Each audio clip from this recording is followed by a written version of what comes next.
नमस्कार दोस्तों, स्वागत है आपका सिनर्जी आइस अकेडमी की नई यूट्यूब वीडियो पर। मैं आपका दोस्त राही मेहता आपके लिए एंशिएंट हिस्ट्री की क्वेश्चन आंसर सीरीज की एक और वीडियो लेकर सामने आया हूं। इस वीडियो के अंदर हम वैदिक एज एवं महाजनपद से रिलेटेड कुछ क्वेश्चंस को सोल्व करेंगे। यह क्वेश्चंस आपको एंशिएंट हिस्ट्री को रिवाइज करने के लिए काफी काम आने वाले हैं। इस रिवीजन के साथ आप अपने एचपीएससी एवं यूपीएससी एग्जाम दोनों ही एग्जाम की अच्छे से तैयारी कर पाएंगे। ठीक है दोस्तों, तो हम पहले सवाल से शुरुआत करते हैं। पहला हमारा क्वेश्चन रहेगा, विच of the following is incorrect about वैदिक पीरियड। वैदिक काल के बारे में इनमें से कौन कौन से कथन गलत हैं। पहला कथन हमको दिया गया है, Rigvedic Aryans fought for cows and these fights were known as gavishti. ऋग्वेदिक आर्य गायों के लिए लड़ते थे और इन लड़ाइयों को गविष्ठी कहा जाता था। जी दोस्तों, यह स्टेटमेंट बिल्कुल ठीक है। ऋग्वेदिक आर्यंस जो थे उनके लिए गाय बहुत ज्यादा इंपॉर्टेंट थी। उनकी जो वेल्थ थी वह गायों के माध्यम से ही मेजर की जाती थी। इसलिए वह गायों को सिक्योर करने के लिए जंग लड़ा करते थे और इस जंग को गविष्ठी कहा जाता था। तो यह तथ्य बिल्कुल ठीक रहेगा। दूसरा, the cow was held sacred. जी दोस्तों, यह स्टेटमेंट भी ठीक है। गाय काफी ज्यादा महत्वपूर्ण थी, इसलिए इसे किसी भी यज्ञ के बाद प्रीस्ट को दान में दिया जाता था। तीसरी statement, the early Aryans led the life of a hunter gatherer. गाय को प्रारंभिक आर्य शिकारी का जीवन जीते थे। जी नहीं दोस्तों, यह स्टेटमेंट बिल्कुल गलत रहेगी। जो प्रारंभिक ये आर्यन जो थे, वैदिक काल के जो आर्यन थे, ये हंटर गैदरर का या शिकारी का काम नहीं करते थे, या चरवाहे का काम किया करते थे। और इसके साथ साथ यह कृषि को भी करते थे। कृषि इनके लिए सेकेंडरी एक्टिविटी हुआ करती थी, परंतु पशुपालन या चरवाहे का काम इनके लिए प्राइमरी इकोनॉमिक एक्टिविटी हुआ करती थी। तो हमको करेक्ट को ढूंढना है। फर्स्ट एंड सेकंड स्टेटमेंट हमारी ठीक है, तो आंसर आ जाएगा हमारे लिए ए। ठीक है दोस्तों, नेक्स्ट क्वेश्चन की तरफ बढ़ते हैं। Consider the following statement regarding Rigvedic age, यानी कि ऋग्वेदिक काल के बारे में निम्नलिखित कथनों पर विचार करें। पहला कथन हमको दिया गया है, the king maintained a standing army under a military commander, यानी कि राजा एक सैन्य कमांडर के अधीन एक स्थायी सेना रखता था। नहीं दोस्तों, यह स्टेटमेंट गलत है। राजा ऋग्वेदिक पीरियड में, ऋग्वेदिक काल के अंदर स्टैंडिंग आर्मी नहीं रखता था। स्टैंडिंग आर्मी का कंसेप्ट जो था वो ऋग्वेदिक के बाद लेटर वैदिक काल में भी नहीं, बल्कि महाजनपद काल के दौरान पूरी तरीके से हमारे सामने आया था। ठीक है दोस्तों, तो यह स्टेटमेंट गलत रहेगी। दूसरी स्टेटमेंट देखते हैं। The Rigvedic people use chariots for warfare. ऋग्वेदिक लोग युद्ध के लिए रथों का उपयोग करते थे। तो यह स्टेटमेंट बिल्कुल ठीक है। ऋग्वेदिक लोग जो थे, क्योंकि उनकी सोसाइटी घोड़ों पर बेस्ड थी, उनकी सोसाइटी हॉर्स बेस्ड थी, वह बहुत ही अच्छे घुड़सवार हुआ करते थे। एवं वह घोड़ों पर सवारी करके ही स्टेपीज के इलाके से, ब्लैक सी के पास के इलाके से, सेंट्रल एशिया के इलाके से होते हुए भारत की तरफ आए थे। एवं वह युद्ध के दौरान रथों का उपयोग करते थे। इसके हमको कई तथ्य प्रमाण ऋग्वेद के दौरान लिखे हुए भी मिले हैं। तो दोस्तों, सेकंड स्टेटमेंट ठीक है, तो हमारा उत्तर आ जाएगा बी, यानी कि टू ओनली। अगले सवाल की तरफ बढ़ते हैं। The word wish used in Rigvedic refer to। ऋग्वेदिक काल में प्रयुक्त विश शब्द को क्या कहा जाता है। तो पहला है, Shudras that belong to the fourth varna. शूद्र जो चौथे वर्ण के थे। हमको विश शब्द किसके लिए इस्तेमाल किया जाता है ऋग्वेद में, यह ढूंढना है। परंतु पहली स्टेटमेंट बात कर रही है शूद्र की। शूद्र और विश शब्द का कोई भी आपस में तालमेल नहीं है। शूद्र तो ऋग्वेदा के अंदर मौजूद 10वें मंडल में मौजूद पुरुष सूत्र से निकली एक टर्म है, जो कि समाज को चार वर्णों में बांटती है, और चौथा वर्ण जो है वह शूद्र कहलाया जाता था। यह विश बिल्कुल भी नहीं है। दूसरी statement, a sacrifice perform by the king that is suppose to confer supreme power on him, यानी कि राजा द्वारा किया जाने वाला एक बलिदान जो उससे सर्वोच्च शक्ति प्रदान करता है। यह स्टेटमेंट भी गलत है। यह यज्ञ जो राजा को सुप्रीम पावर देता था, उसे हम राजसूया यज्ञ के नाम से जानते हैं, ना कि विश के नाम से जानते हैं। तो यह भी गलत हो जाएगा। तीसरा, पीपल और कम्युनिटी एज ए होल, यानी कि समग्र रूप से लोग या फिर पूरा का पूरा समुदाय। यह स्टेटमेंट बिल्कुल ठीक है दोस्तों। जो विश था, समाज में जितनी भी जनता थी, जितना भी समुदाय था, उन सबको डिनोट करने के लिए एक टर्म का इस्तेमाल बार बार ऋग्वेद के अंदर किया गया है, और वो शब्द है विश। विश यानी कि समग्र रूप से लोगों का समुदाय।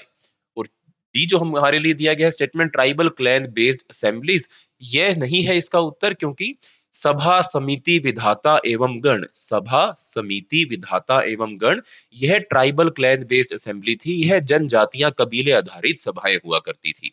तो दोस्तों हमारा उत्तर रहेगा इसमें सी। अगले सवाल की तरफ बढ़ते हैं। Which among the following is are changes occur during the later Vedic period?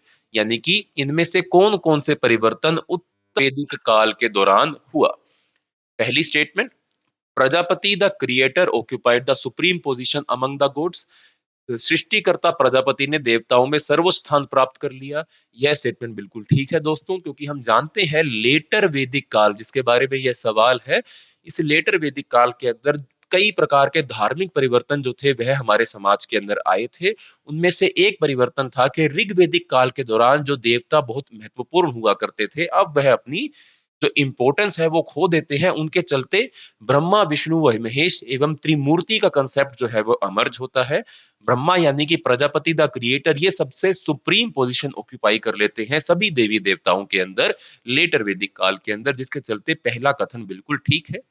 दूसरा कथन, sacrifices and rituals become more important than prayers, यानी कि बलिदान और अनुष्ठान प्रार्थनाओं से अधिक महत्वपूर्ण हो गए। यह स्टेटमेंट भी दोस्तों बिल्कुल ठीक रहेगी, क्योंकि लेटर वैदिक काल के अंदर जो प्रार्थना थी वह कम जरूरी थी, जबकि बलिदान और अनुष्ठान करना, हवन करना, कैटल का बलिदान करना यह बहुत ज्यादा महत्वपूर्ण हो गया था।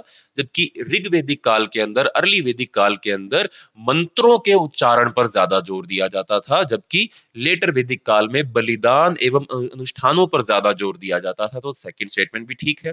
अब तीसरी स्टेटमेंट देख लेते हैं। इंस्टीट्यूशन ऑफ गोत्र appeared and Wars started for territorial expansion and not only for kettles, यानी कि गोत्र की संस्था प्रकट हुई और न केवल मवेशियों के लिए बल्कि क्षेत्रीय विस्तार विस्तार के लिए युद्ध शुरू हुए। यह स्टेटमेंट भी दोस्तों बिल्कुल ठीक है। गोत्र का आरंभ लेटर वैदिक काल के अंदर होता है। गोत्र एक्सोगेमी यानी कि अपनी गोत्र में विवाह ना करना, यह भी लेटर वैदिक काल के अंदर आरंभ हो जाता है।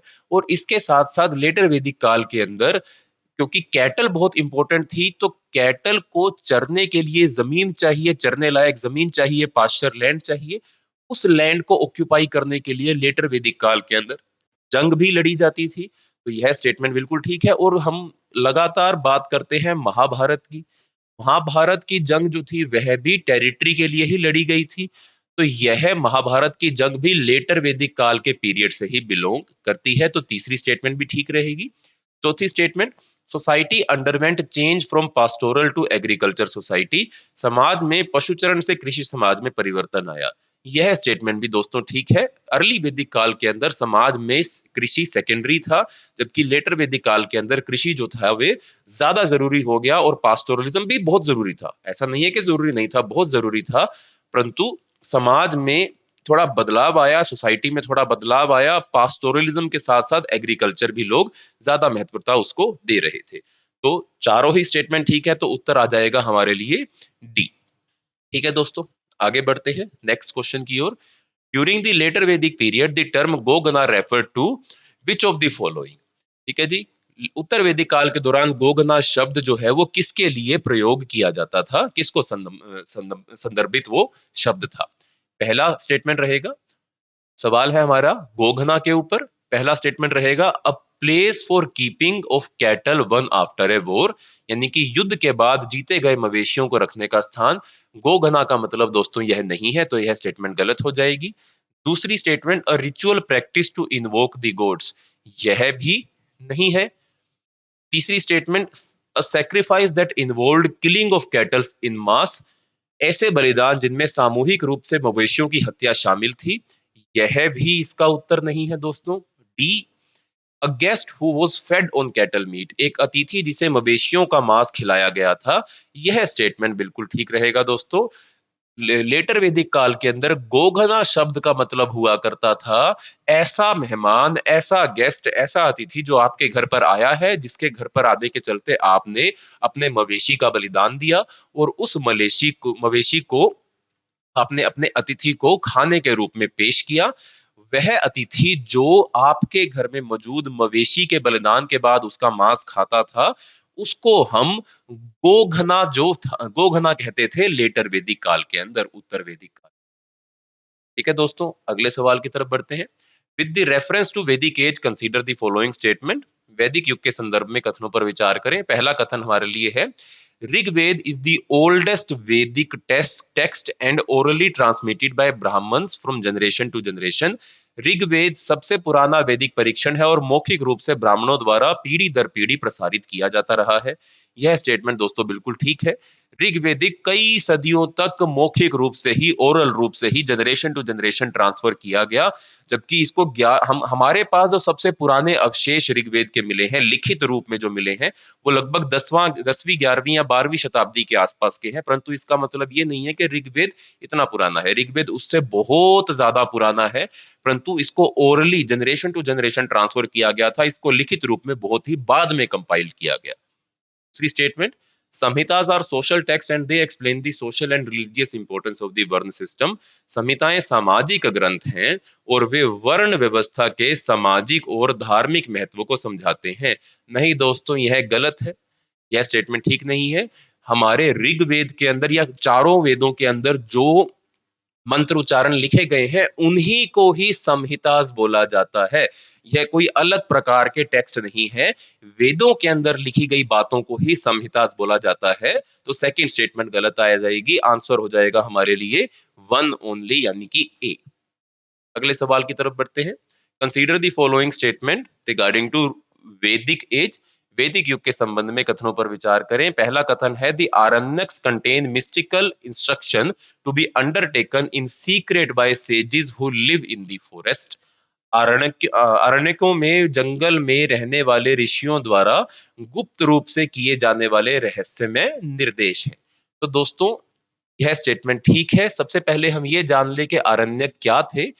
तो इसके साथ संबंधित एक और टॉपिक भी रहेगा, जिसको हम वर्ण चतुर्वर्ण व्यवस्था बोलते हैं। आप समाज में जब लेटर वैदिक काल के अंदर यह व्यवस्था प्रारंभ हुई, जिसके अंदर आप किसी भी मनुष्य के जीवन के 4 चरण होते हैं। पहले चरण के अंदर वह ब्रह्मचार्य का जीवन जीता है, दूसरे चरण में वह गृहस्थ जीवन जीता है, तीसरे चरण में वह वनप्रस्थ हो जाता है, वह जंगल में चला जाता है ज्ञान की प्राप्ति के लिए, और चौथे चरण में वह सन्यासी हो जाता है। तो तीसरे चरण में जब मनुष्य या खास तौर पर पुरुष जब अपने गृहस्थ जीवन को पार करके जब वह जंगलों में चला जाता था, तो जंगलों में जाकर ज्ञान की प्राप्ति के बाद जिन किताबों को वह लिखता था, जिन गुप्त किताबों को वह लिखता था, उन्हें आरण्यक कहा जाता है। यह माना जाता है कि ये किताबें, आरण्यक किताबें इतनी ज्यादा रहस्यमयी है, इनके अंदर इस प्रकार के मंत्रों का उच्चारण लिखा हुआ है कि अगर उनको पब्लिक के अंदर प्रोनाउंस कर दिया जाए तो बहुत ही ज्यादा डिस्ट्रक्शन हो सकती है। इसलिए इनको लिखा भी जंगल में जाकर ही किया करता था, और इनका उच्चारण भी करने के लिए आपको जंगल में ही जाना होता था। आम आबादी के क्षेत्र से आपको दूर जाकर इन मंत्रों का उच्चारण करना होता था, जो कि आरण्यक के अंदर लिखे गए हैं। तो इस स्टेटमेंट के अनुसार यह स्टेटमेंट बिल्कुल ठीक रहेगी। दूसरी स्टेटमेंट देखते हैं। The Sama Veda was composed in musical notes which are considered to constitute the basic of Indian music. Sama Veda की रचना संगीत स्वरों में की गई थी, जिन्हें भारतीय संगीत का आधार माना जाता है। बिल्कुल सरल सी स्टेटमेंट है। हम जानते हैं साम वेद के साथ ही हमारे दुनिया के अंदर म्यूजिक का संचार हुआ, म्यूजिक का उदय हुआ। तो यह स्टेटमेंट बिल्कुल ठीक रहेगी दोस्तों। तो 1 एंड 2 बोथ आर करेक्ट, यानी कि आंसर आ जाएगा सी, बोथ 1 एंड 2। अगला सवाल देखते हैं कैसा रहेगा। Which of the following texts are known as the late Vedic text? इनमें से कौन कौन से ग्रंथ उत्तर वैदिक काल, लेट वैदिक काल के दौरान लिखे गए थे? हम जानते हैं कि अर्ली वैदिक काल के अंदर सिर्फ एक ही टेक्स्ट लिखा गया था, सिर्फ ऋग्वेद लिखा गया था। इसमें देखते हैं कौन कौन सी स्टेटमेंट। संहिता, बिल्कुल ये भी। यजुर्वेद, सामवेद, अथर्ववेद, इनके अंदर भी संहिताज मौजूद हैं। यह लेटर वैदिक काल के अंदर लिखी गई थी। ब्राह्मण, यह लेटर वैदिक काल में लिखे गए थे। यजुर्वेद लेटर वैदिक काल में लिखा गया था। उपनिषद भी एवं आरण्यक भी, पांचों के पांचों टेक्स्ट जो है वो लेटर वैदिक काल के अंदर लिखे गए थे। तो आंसर आ जाएगा डी, 1 2 3 4 एंड 5। अर्ली वैदिक काल के अंदर सिर्फ एक ही टेक्स्ट लिखा गया था, या एक ही टेक्स्ट जो है वो अर्ली वैदिक काल से डील करता है, जिसका नाम है ऋग्वेदा। हमारा आंसर आ गया है डी। अगले सवाल की तरफ बढ़ते हैं। A circular tomb using big stones slab built upon the place of burial is known as। दफनाने की जगह पर बड़े पत्थर का स्लैब का उपयोग करने वाली एक गोलाकार कब्र को क्या कहा जाता है? मेगालिथ, चाल्कोलिथ, नियोलिथिक या जेबू? इसका उत्तर रहेगा दोस्तों मेगालिथ। मेगालिथ बरियल, यह दक्षिण भारत के अंदर फॉलो किया जाता था। इस बरियल को पहले नियोलिथिक काल के अंदर फॉलो किया जाता था, और नियोलिथिक कल्चर जब खत्म हुआ तो उसके बाद दक्षिण भारत के अंदर कई समय तक हमको नियोलिथिक बरियल या नवपाषाण युग से संबंधित कब्रें जो थी, दफनाने की क्रिया जो थी, वह हमको दक्षिण भारत के अंदर देखने को मिलती रही, जिसको हम मेगालिथिक बरियल बोलते हैं। यह बरियल सिस्टम नवपाषाण युग के बरियल सिस्टम से मेल खाता है, परंतु नवपाषाण युग के खत्म हो जाने के बाद यह बरियल सिस्टम दक्षिण भारत के अंदर हमको देखने को मिला। और यही मेगालिथिक सोसाइटी जो थी वह बाद में दक्षिण भारत के अंदर संगम पीरियड में एंटर कर जाती है, जिसके बारे में हम किसी और वीडियो में बहुत डिटेल में बात करेंगे दोस्तों, संगम पीरियड के बारे में। तो megalithic burial circular tomb, answer इसका ए रहेगा। अगले सवाल पर चलते हैं। With reference to the social division in Rigvedic period, consider the following statement. ऋग्वेदिक काल में सामाजिक विभाजन के संदर्भ में कथनों पर विचार करें। पहला कथन रहेगा, वर्ण was the term used by Aryans to refer to the color and category. वर्ण शब्द आर्यों द्वारा रंग और श्रेणी को संदर्भित करने के लिए उपयोग किया जाता था। यह स्टेटमेंट ठीक है दोस्तों। जो ऋग्वेदिक लोग थे, जो ऋग्वेदिक आर्यन थे, वह रंग भेद में विश्वास करते थे। वह क्योंकि सेंट्रल एशिया या ब्लैक सी के पास से आए थे, तो उनका जो कम्प्लेक्शन था, उनका जो रंग था, वह गोरा हुआ करता था।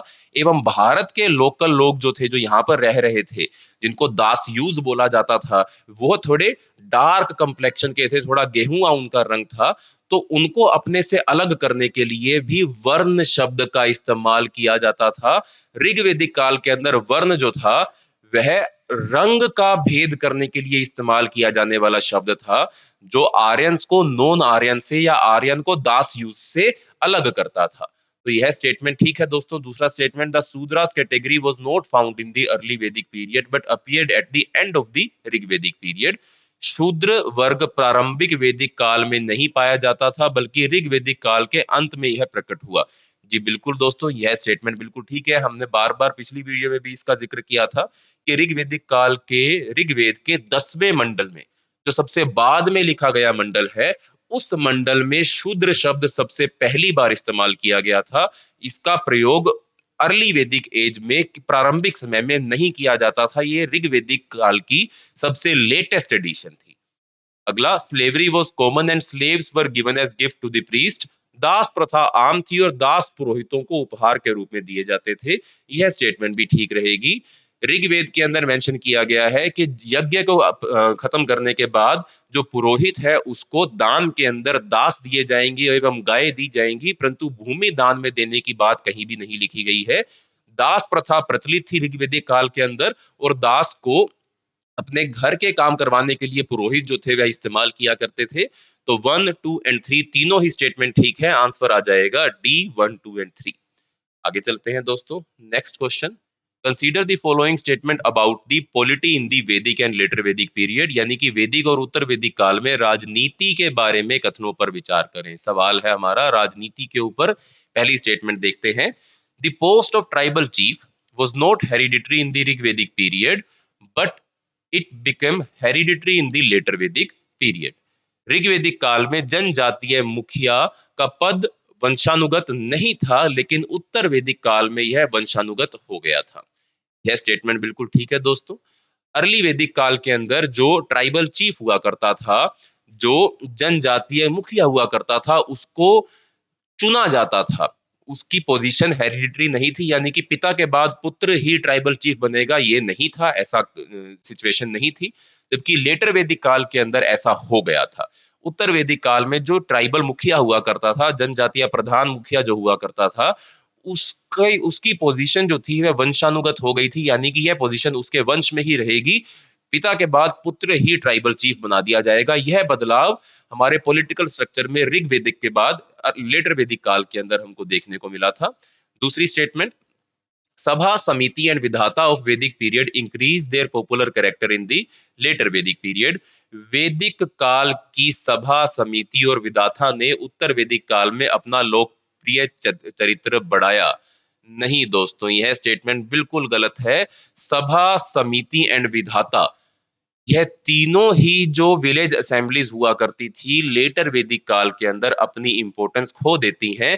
विधाता तो पूरी ही पूरी तरीके से खत्म हो जाती है, एग्जिस्ट ही नहीं करती है लेटर वैदिक काल के अंदर। सभा एवं समिति के बारे में लेटर वैदिक काल के अंदर मेंशन किया गया है, परंतु अब यह इतनी इंपॉर्टेंट नहीं रही थी जितनी यह ऋग वैदिक काल के अंदर हुआ करती थी। तो यह स्टेटमेंट गलत है। तीसरी statement, there was no standing army for the king in the Vedic period, however it was well developed in the later Vedic period.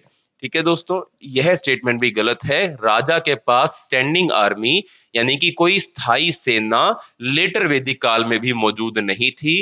राजा के पास स्थायी सेना महाजनपद काल के दौरान आई। ऋग्वेदिक एवं लेटर वैदिक दोनों ही कालों में राजा के पास स्थायी सेना नहीं हुआ करती थी। थर्ड स्टेटमेंट भी गलत है। पहली स्टेटमेंट ठीक है, तो आंसर आ जाएगा ए, वन ओनली। अगले सवाल की तरफ बढ़ते हैं। Consider the following statement regarding later Vedic society. उत्तर वैदिक समाज के संबंध में कथनों पर विचार करें। लेटर वैदिक सोसाइटी पर सवाल है दोस्तों। ठीक है जी। एवं पहला statement, caste exogamy was extensively practiced and a rigid social hierarchy was developed, यानी कि जाति बहिर्वाह का बड़े पैमाने पर अभ्यास किया गया था और एक कठोर सामाजिक पदानुक्रम विकसित किया गया। ठीक है दोस्तों, ये सवाल है हमारे लिए। तो कास्ट एक्सोगमी, जातीय बहिर्वाह, गोत्र एक्सोगमी, यह फॉलो किया जाता था लेटर वैदिक काल के अंदर, और उसके साथ साथ समाज के अंदर जो एक क्या कहते हैं इसे, सोशल हायरार्की, एक सामाजिक पदानुक्रम, यह विकसित हो गया था लेटर वैदिक काल के अंदर। यह बहुत बड़ा बदलाव था, जो सामाजिक बदलाव ऋग वैदिक काल के बाद लेटर वैदिक काल के अंदर हमको देखने को मिला था। तो पहली स्टेटमेंट ठीक रहेगी। दूसरी statement, as compared to Rigveda women gained more importance in the society and there have been no reference to instances of sati and child marriage. ऋग्वेदिक युग की तुलना में महिलाओं को समाज में अधिक महत्व प्राप्त हुआ और सती और बाल विवाह के उदाहरणों का कोई संदर्भ नहीं मिला है। नहीं दोस्तों, यह स्टेटमेंट बिल्कुल बिल्कुल ही गलत है। ऋग वैदिक काल में महिलाओं का जो सम्मान था वह उत्तर वैदिक काल के अंदर समाप्त हो जाता है। धीरे धीरे महिलाओं की जो पोजीशन है वह समाज के अंदर वह गिरती जाती है। यह स्टेटमेंट उल्टी लिखी हुई है, बिल्कुल ही गलत है। तीसरी स्टेटमेंट देखते हैं। The later Vedic culture is also called as painted grey ware iron face culture. उत्तर वैदिक संस्कृति को चित्रित धूसर मृदबांड लोह चरण संस्कृति भी कहा जाता है। यह स्टेटमेंट बिल्कुल ठीक है दोस्तों। ऋग्वेदिक काल के अंदर जो पोट्री थी उसको हम ओकरे कलर्ड पोट्री कहा करते थे, और लेटर वैदिक काल की पोट्री को हम पेंटेड ग्रे वेयर पोट्री कहा करते थे। तो यह स्टेटमेंट बिल्कुल ठीक है। चौथी statement, Sabha and Samiti continue to hold ground though not like the Rigvedic age but the Vidatha completely disappeared. सभा और समितियां ऋग्वेदिक युग की तरह मौजूद तो थी, लेकिन विधाता पूरी तरीके से लुप्त हो गई थी। जी दोस्तों, पिछले सवाल में ही हमने इसको डिस्कस किया है कि सभा और समिति मौजूद तो थी लेटर वैदिक काल के अंदर, परंतु यह अपनी इंपॉर्टेंस खो देती हैं, जबकि विधाता तो पूरी तरीके से ही खत्म हो जाती है लेटर वैदिक काल के अंदर। तो पहली स्टेटमेंट ठीक है, तीसरी ठीक है, चौथी ठीक है, दूसरी स्टेटमेंट गलत है। इसके अनुसार आंसर आ जाएगा हमारा बी, 1, 3 एंड 4 ओनली। अगले सवाल को देखते हैं। Consider the following statement regarding the Magadhan empire in ancient India. प्राचीन भारत में मगध साम्राज्य के संदर्भ में कथनों पर विचार करें। तो दोस्तों, पहली स्टेटमेंट है, Magad's rise to political supremacy began with Bimbisar, who belonged to the Shishunaga dynasty. Magadha की राजनीतिक सर्वोच्चता में वृद्धि बिंबिसार के साथ शुरू हुई, जो शिशुनाग वंश से थे। दोस्तों, स्टेटमेंट गलत है, क्योंकि मगध जो था वह बिंबिसार के दौरान सबसे सर्वोच्च महाजनपद हुआ तो था, परंतु बिंबिसार शिशुनाग वंश को बिलोंग नहीं करते थे, वह हर्यंक वंश को बिलोंग करते थे। शिशुनाग वंश को नहीं, हर्यंक वंश को बिलोंग करते थे। तो पहली स्टेटमेंट गलत है। दूसरी स्टेटमेंट देखते हैं। Ajatashatru founded the new capital at Pataliputra situated at confluence of Ganga and Son river. Ajatashatru ने गंगा और सोन नदियों के संगम पर स्थित पाटलिपुत्र में नई राजधानी की स्थापना की। नहीं दोस्तों, यह स्टेटमेंट भी गलत है। पाटलिपुत्र की स्थापना अजात शत्रु ने नहीं, उदयन ने की थी। तो सेकंड स्टेटमेंट गलत रहेगी। तीसरी स्टेटमेंट देखते हैं। Magadha was the first state to use elephants on a large scale against its neighbour. Magadha अपने पड़ोसियों के विरुद्ध बड़े पैमाने पर हाथियों का उपयोग करने वाला पहला राज्य बना। यह स्टेटमेंट बिल्कुल ठीक है दोस्तों, क्योंकि मगध के एरिया में आसपास के जंगलों में भारी मात्रा में हाथी पाए जाते थे। इन हाथियों को पकड़कर इनको ट्रेन किया जा सकता था, इनको माल ढोने के लिए इस्तेमाल किया जा सकता था, इसके साथ साथ इनका उपयोग सेना में भी किया जा सकता था। और ऐसा हाथियों का सेना में उपयोग करने वाला मगध पहला राज्य था, पहला महाजनपद था। तो पहली स्टेटमेंट गलत है, सेकंड गलत है, सिर्फ थर्ड स्टेटमेंट ठीक है, तो उत्तर आ जाएगा सी, थर्ड ओनली। अगले सवाल की तरफ बढ़ते हैं। With reference to early Vedic period, consider the following statement. The early Vedic society was male dominated. प्रारंभिक वैदिक समाज पुरुष प्रधान था, बिल्कुल सही स्टेटमेंट है। आर्यंस जो थे वो पेट्रीलिनियल सोसाइटी थी, पुरुष प्रधान समाज था आर्यंस का, पितृसत्ता समाज था। तो अर्ली वैदिक सोसाइटी बिल्कुल मेल डोमिनेटेड थी। Second, agriculture was there primary occupation. कृषि उनका प्राथमिक व्यवसाय था। दोस्तों सवाल अर्ली वैदिक पीरियड के बारे में है और हम जानते हैं कि अर्ली वैदिक पीरियड के जो लोग थे उनके लिए एग्रीकल्चर प्राइमरी ऑक्यूपेशन नहीं था, उनके लिए पास्टोरलिज्म, चरवाहे का काम प्राइमरी ऑक्यूपेशन था। तीसरा, दे डोमेस्टिकेटेड द हॉर्स, उन्हें घोड़ों को पालतू बनाया था, बिल्कुल सही स्टेटमेंट है, पहले भी हम कई सवालों में डिस्कस कर चुके हैं। तो first and third are correct, तो इसके अनुसार हमारा उत्तर आ जाएगा सी, 1 and 3 ओनली। अगले सवाल को देखते हैं दोस्तों। With reference to the status of women in the Vedic period which of the following statement are correct. वैदिक काल में महिलाओं की स्थिति के संदर्भ में कौन कौन से कथन सही है। इसमें उत्तर वैदिक काल एवं अर्ली वैदिक काल दोनों के बारे में ही एक साथ महिलाओं के बारे में हमसे सवाल पूछा है। पहली स्टेटमेंट देखते हैं। Women composed hymns and rose to the rank of seers during the early Vedic period. यानी कि प्रारंभिक वैदिक काल में महिलाओं ने भजनों की रचना की और दृष्टताओं की श्रेणी तक भी पहुंच गई। बिल्कुल ठीक बात है दोस्तों, ऋग्वेदिक काल की कई सारी संहिताओं का जो लेख है वो महिलाओं के द्वारा ही किया गया है, उनकी रचना महिलाओं के द्वारा ही की गई है। एवं महिलाएं इतनी ज्यादा उनका स्टेटस इतना उच्च हुआ करता था अर्ली वैदिक काल के अंदर कि वह बहुत बड़े बड़े सीयर के रूप में भी जानी गई, बड़े बड़े सन्यासियों के रूप में भी वह जानी गई। तो पहली स्टेटमेंट बिल्कुल ठीक है। दूसरी स्टेटमेंट देखते हैं। Girl had freedom in the selection of husband and the purdah system was absent during the early phase. लड़कियों को पति के चयन में स्वतंत्रता थी और प्रारंभिक चरण में पर्दा प्रथा अनुपस्थित थी। यह स्टेटमेंट बिल्कुल ठीक है दोस्तों।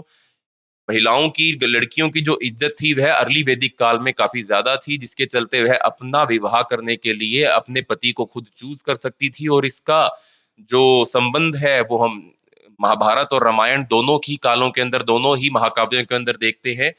और जैसे कि द्रौपदी ने भी अपना पति खुद खुद चुना था, माता सीता ने भी अपने पति को खुद चुना था स्वयंवर के माध्यम से।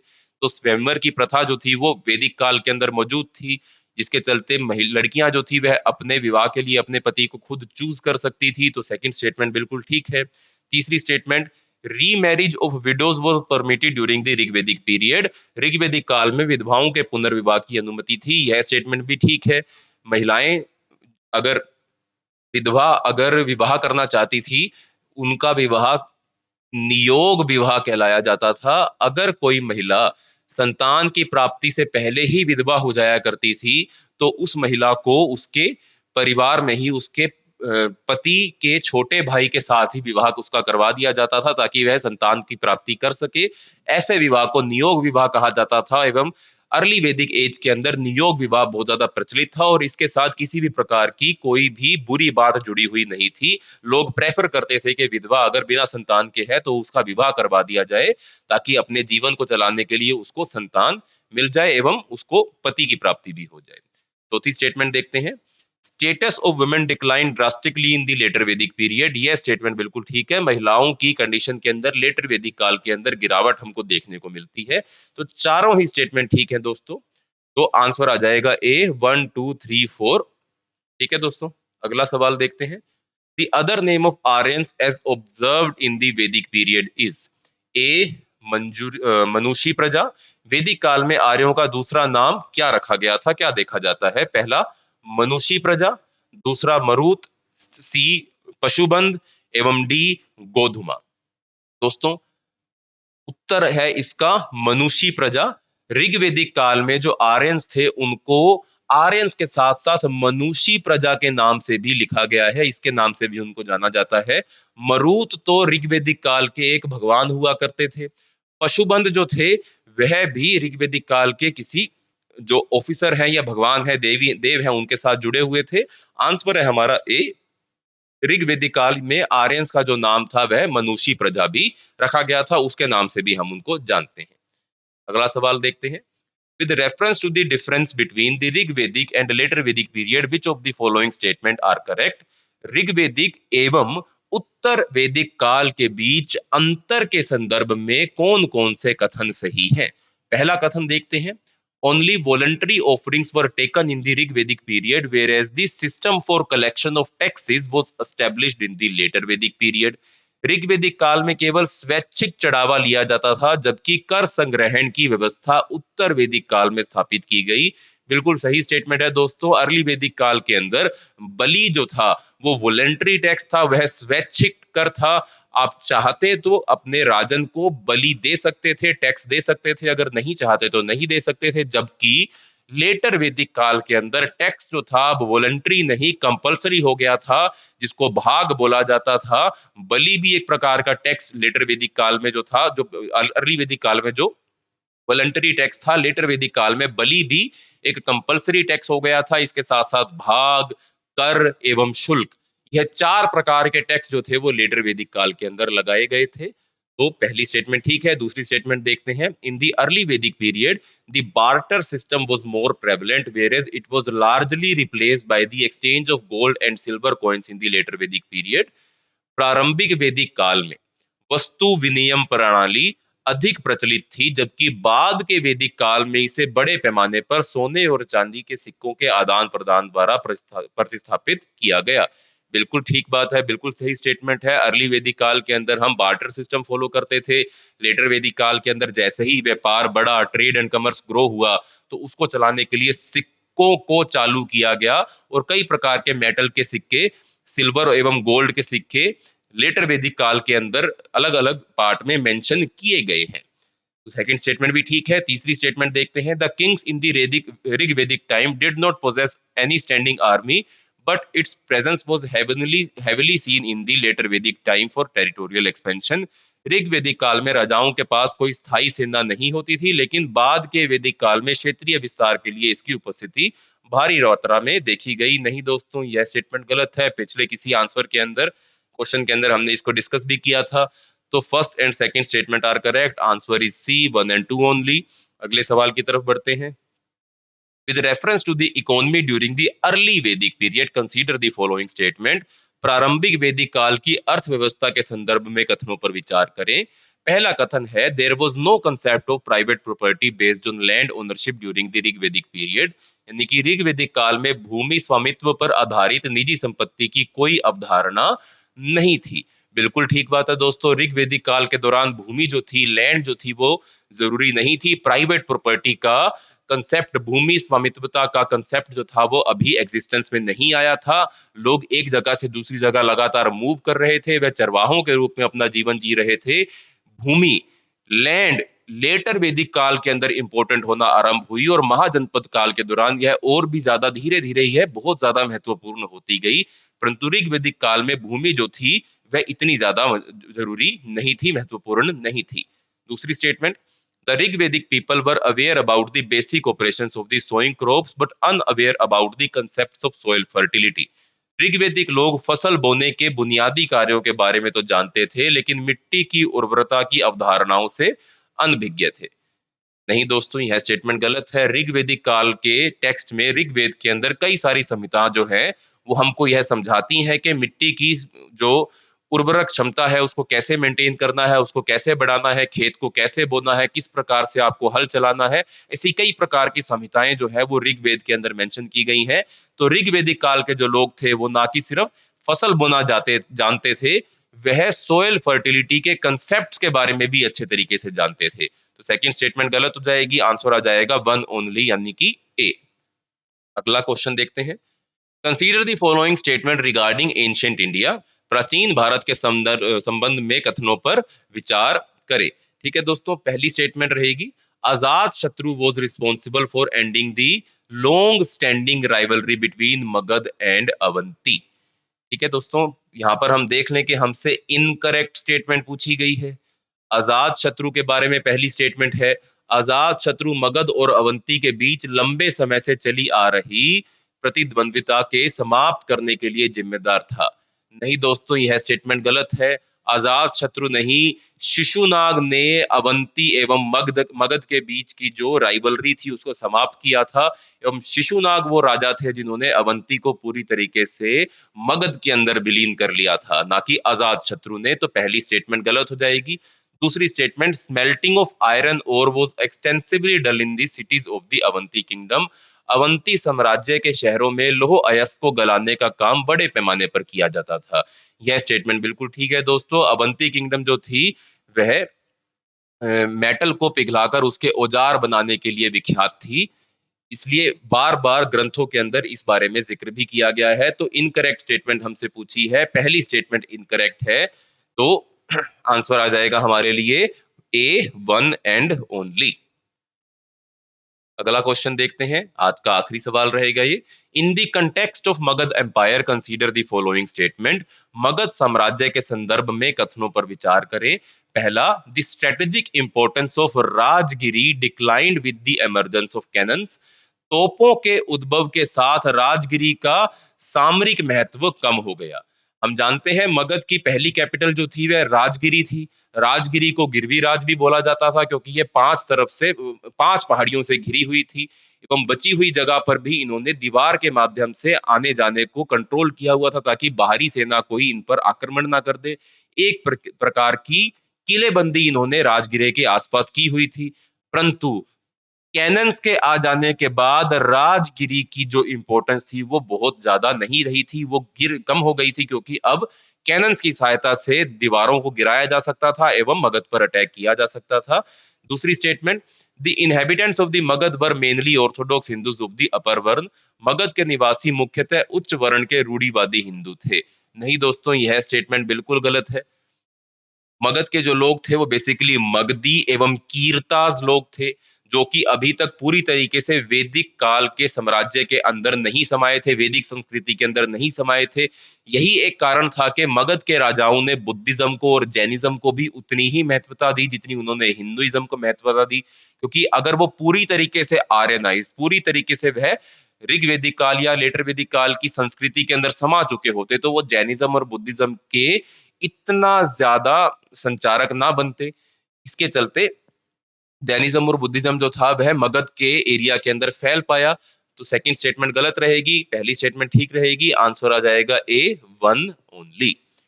ठीक है दोस्तों, यह थी आज की एंशिएंट हिस्ट्री की क्वेश्चन आंसर की वीडियो। इसमें हमने वैदिक काल के साथ साथ कुछ मगध या महाजनपद के बारे में भी सवाल देखे।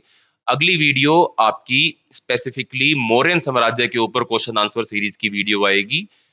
तो दोस्तों बनिए रहिएगा मेरे साथ। अगर यह वीडियो आपको अच्छी लगे हो तो लाइक, शेयर एंड कमेंट जरूर कीजिएगा। धन्यवाद।